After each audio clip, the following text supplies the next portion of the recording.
Media sosial diramaikan dengan rekaman puluhan pria di Ukraina diduga menghindari wajib militer yang diadakan di negara tersebut. Rekamannya beredar di Telegram pada Kamis 8 Agustus 2024.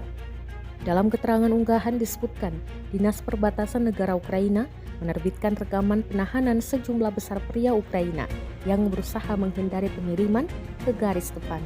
Diketahui Ukraina meningkatkan mobilisasi rekrutmen wajib militer di tengah invasi Rusia yang masih terus berlanjut. Namun, antusiasme justru menurun.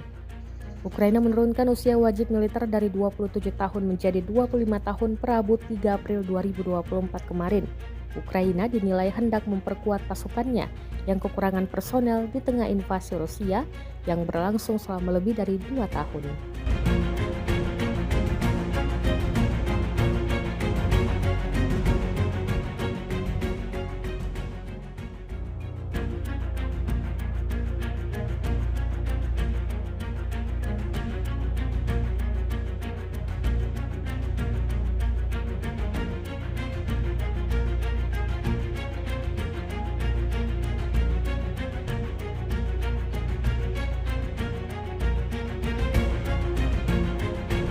Download Tribun X sekarang, menghadirkan lokal menjadi Indonesia.